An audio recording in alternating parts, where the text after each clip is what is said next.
Halo teman-teman developer semuanya, kembali lagi di channel Dunia Coding. Dalam video kali ini kita akan membahas tentang database di Laravel. Secara sederhana, database itu merupakan sebuah istilah untuk tempat penyimpanan data. Di dalam Laravel, kita bisa mengintegrasikan database kita dengan website yang akan kita buat, dan caranya sangat gampang sekali. Dalam video ini kita akan menggunakan MySQL sebagai database kita. Maka daripada itu, kalian harus mempunyai software XAMPP, atau orang lain menyebutnya XAMPP atau XAMPP itu sama saja. Di sini saya menggunakan XAMPP. Kalau kalian belum install, boleh search di Google download XAMPP. Nanti akan saya tunjukkan softwarenya. Oke, akan kita mulai. Jadi cara konfigurasi database di Laravel itu gampang. Kalian masih ingat kan yang di waktu video pertama saya bilang kalau semua konfigurasi terletak di dalam file .env. Begitu juga dengan database. Kemudian kita harus mengubah value-nya DB database menjadi nama database yang akan kita pakai. Kemudian sesuaikan username serta password yang digunakan oleh DBMS. DBMS itu Database Management System, atau database saja. Kalau kalian kurang paham, kita menyebutnya database saja. Kemudian ini adalah contohnya. Kita menggunakan DB database, ini adalah nama database kita, contoh. Username kita adalah root, password kita adalah kosong. Umumnya jika kalian menggunakan XAMPP, username-nya selalu root dan passwordnya selalu kosong. Kalau kalian yang pakai MAMP di MacBook, saya kurang tahu username sama passwordnya apa. Umumnya kalau passwordnya bukan kosong, harusnya passwordnya root sama seperti username. Tapi kalau kalian selain pakai XAMPP, boleh dicari di Google. Kalau XAMPP umumnya itu username-nya root, passwordnya kosong. Baik, sekarang kita akan membuka Sublime Text kita, kode editor. Kita akan mengintegrasikan dengan database. Nah, ini kode editornya sudah saya buka, saya pakai Sublime Text. Ini adalah file dari video sebelumnya. Kita akan tutup dulu biar gak banyak file yang kebuka.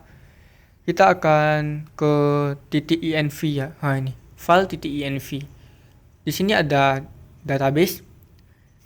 Kemudian kita harus mengubahnya dengan nama database kita yang ini, DB database. Kita ubah dengan nama tadi contoh. Seperti itu. Dan sekarang apakah database-nya sudah langsung terintegrasi? Tentunya belum ya. Pasti belum. Kita cuma perlu merubah ini saja, nanti akan terintegrasi. Sekarang kita akan membuat database-nya. Tadi saya bilang ada software XAMPP, yaitu ini. Ini XAMPP Control Panel. Kalian bisa mendownloadnya di Google kalau belum ada. Kalian tulis saja download XAMPP, nanti akan keluar. Dan setelah kalian download, kalian sudah ada softwarenya, kalian harus menjalankan Apache dan MySQL. Harusnya tadi stop ya, tetapi saya sudah jalankan. Jika kalian tampilannya masih seperti ini, kalian tinggal klik start aja untuk Apache, dan untuk MySQL juga klik start aja. MySQL inilah adalah database-nya, Apache ini adalah servernya. Sekarang kita akan buka di Google Chrome atau browser kalian masing-masing. Ini adalah file dari video kita sebelumnya. Kita akan membuka database kita sekarang. Di sini kalian harus menuliskan localhost /php my admin. Tetapi kalian tidak bisa menjalankan website ini kalau XAMPP kalian ini dua belum jalan. Harus sama-sama hijau dulu. Harus sama-sama kalian start dulu, baru bisa kebuka di website.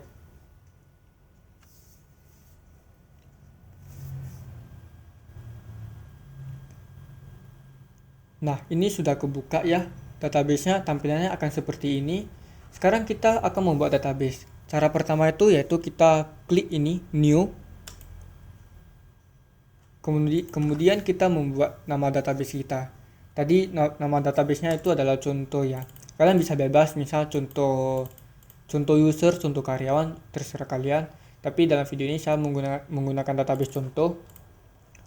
Kita akan klik contoh, tuliskan contoh maksudnya. Kita create. Kemudian ini adalah tabelnya. Ini adalah table, nanti kita go maka dia akan create table. Untuk saat ini cukup seperti ini saja dulu, kita tidak perlu membuat tabel dulu, nanti kalian pusing. Sekarang balik lagi di Sublime Text, kita save ini, kita harus save titik .env nya, kemudian kita tutup dulu. Kemudian kita akan jalankan di command prompt, kita akan serve website kita di command prompt ataupun terminal. Nah, ini command prompt udah terbuka. Seperti biasa, arahkan dulu ke directory project. Setelah itu kita tulis php artisan serve. Kita akan tunggu. Kemudian kita refresh dulu, ada error gak? Harusnya gak ada error ya. Nah, gak ada error ya ini ya. Ini semua gak ada error. Sekarang kita akan mengambil data dari database. Sekarang kita buka Sublime Text, kita akan mengambil data dari database. Kita membuat view baru dulu ya. Kita jangan pakai view template ini, welcome back dulu. Kita membuat view baru. Saya akan buat di dalam folder namanya home. Kemudian dalam folder saya buat file baru, save. Ingat ya, di dalam view Laravel itu harus .blade.php karena merupakan templating engine. Oke, sekarang view-nya udah ada. Kita buat struktur HTML biasa dulu. Kita akan menuliskan daftar nama seperti ini, title-nya. Kita bikin H1 daftar nama dulu. Udah begini saja. Kemudian kita tutup aja ini welcome blade.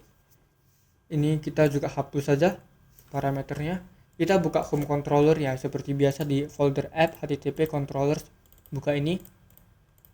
Sekarang saya akan arahkan ke folder home _index tadi. Untuk parameternya akan saya hapus dulu. Oke, sekarang begini saja. Saya akan lihat bagaimana hasilnya. Buka browser, kita refresh. Not found, karena kita menuliskan contoh 3, karena di routingnya kita tidak menerima parameter, maka kita harus hapus ini, enter. Nah, sudah keluar ya daftar nama. Jadi sekarang bagaimana kita mau menampilkan data dari database? Tentunya kita harus mempunyai table. Contoh seperti ini kita akan menggunakan table user.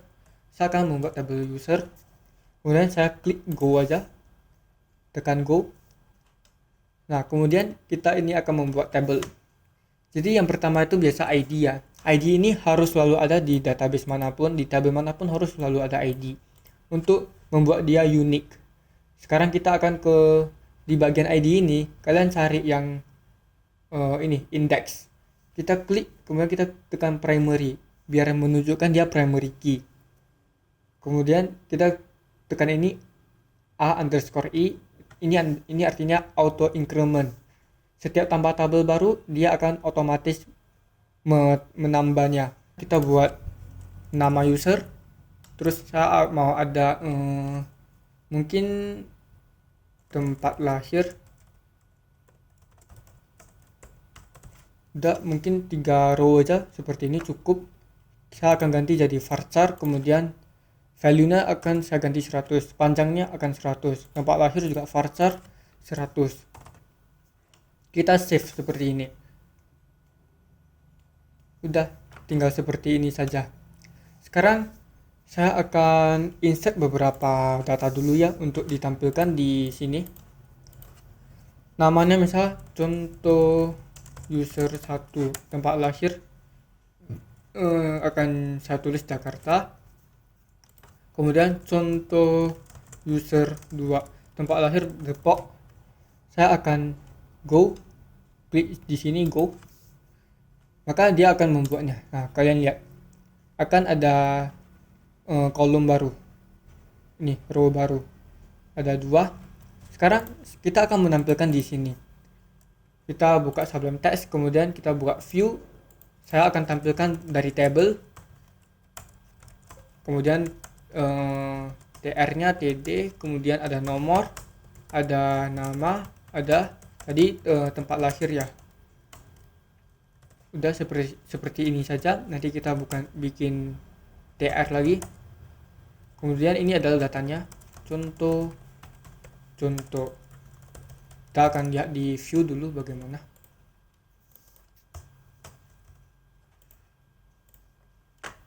Oke, ini udah ada ya. Sekarang kita rapiin pakai border ya.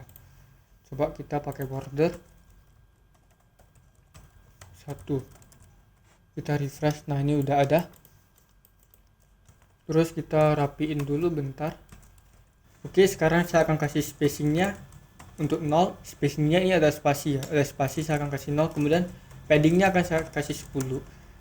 Saya akan refresh. Udah, mungkin ini udah cocok ya.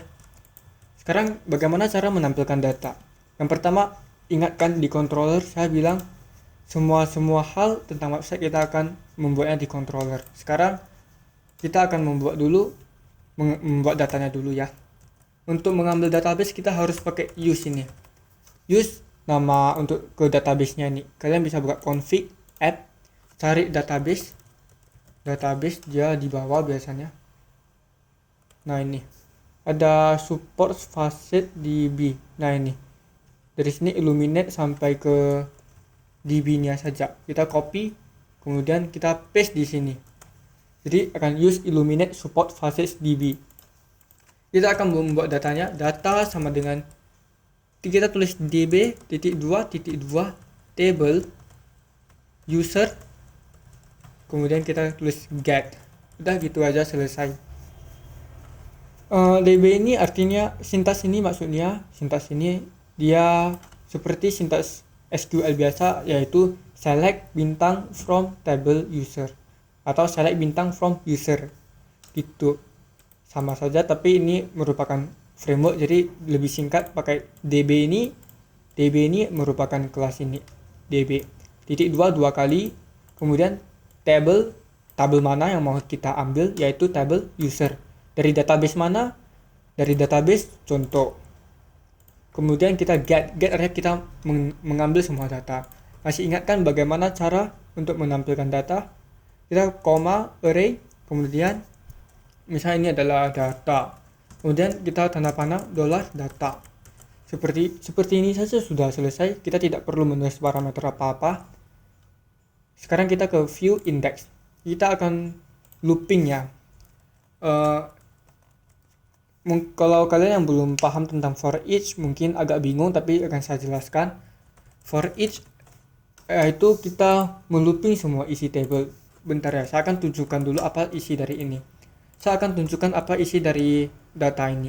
Kita bisa $data. dd ini sama dengan dydam ya. Kita vardam kemudian die. Itu adalah sintaks PHP, tetapi di Laravel kita tinggal tulis dd seperti ini. Oke, kita akan refresh browser kita. Oke, dia udah ada. Nah, ini itemsnya ada 2 array. Ada item pertama 0, item ke 1. Kita akan buka. Nah, ini contoh user 1 Jakarta, seperti sesuai yang tadi kita bikin ya. Yang kedua ini contoh user 2 Depok. Sesuai ya. Sesuai, ada ID, oke, cocok. Dan for each itu dia langsung melooping ke dalam array-nya, maksudnya for each melooping langsung ke array-nya. Jadi kita tinggal begini untuk kalau menggunakan for each. Kita komentar dulu dydam ya. Kita pakai, ingat ini templating engine-nya. Kita langsung pakai for each, kemudian and for each. Nah, ini merupakan variabel ini yang akan kita tulis di views. Masih ingat kan, untuk mengambil data dari views kita harus menuliskan ini. Data ini ya, bukan ini. Ini merupakan variabel ini, tetapi variabel ini yang akan ditangkap oleh views ini, $data. Dalam for each kita harus tulis s. Kemudian kita tulis contohnya $d. Udah seperti ini aja. For each tidak bisa tanpa $s ya. Tanpa s maksudnya harus ada $d seperti ini. Ini maksudnya kita ambil variabel data di looping sebagai d. Ini terserah, misal kalian bisa data tunggal gitu juga bisa, tapi kepanjangan. Saya akan buat d aja lebih singkat. Dan seperti ini kita tinggal tuliskan aja. Kalian ingatkan kurung kurawal 2 kali ini apa? Sama dengan PHP echo. Jadi sama saja echo. Nanti kita tulis $d, kemudian kita akan tulis, kalau di sintaks PHP biasa akan begini. Tadi nama tabelnya apa? Nama. Oke, seperti ini. Tetapi di templating engine kita cukup menulis seperti ini. $D tanda panah nama. Udah begini. Kita refresh coba. Nah, udah keluar ya contoh user 1, contoh user 2.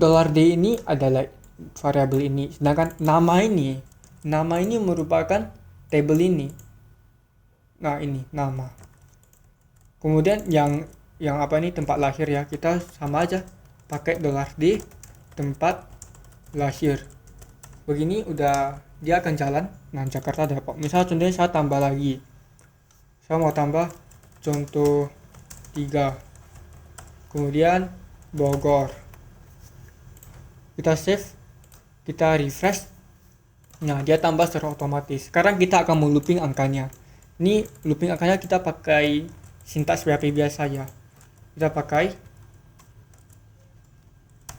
add php add n php. Kita bikin sebuah variabel dulu. $I contohnya 1. Kita akan mau mulai dari 1 ya. Habis itu kita tulis ini. Buka kurung kurawal 2 kali lagi, echo $I. Gak usah pakai titik koma. Kemudian ini kan di luar for each ya. Kita menginisialisasi variabel i dengan 1. Tetapi untuk kita mau loopingnya, kita harus di dalam for each ini kita harus mengiterate dia. Jadi kita pakai add php, kemudian $I plus. Kemudian kita tulis add n php. Kita refresh, dia akan berubah. Nah, 1, 2, 3. Kalau saya hapus contoh ini. Nah, dia akan kehapus juga. Seperti itu. Angkanya tetap sama, tetapi tengok ID-nya ada beda ya. ID-nya ada beda, bukan 2, melainkan 3, karena contoh 3 tadi mempunyai ID 3. Begitu. Sebelum saya akhiri, mungkin saya akan rekap ulang. Seperti biasa, saya akan menjelaskan dari awal. Jadi, untuk menggunakan database, kalian harus mensertakan ini, sintaks ini. Sintaks ini kalian bisa dapatkan di tadi config app ini. Di sana.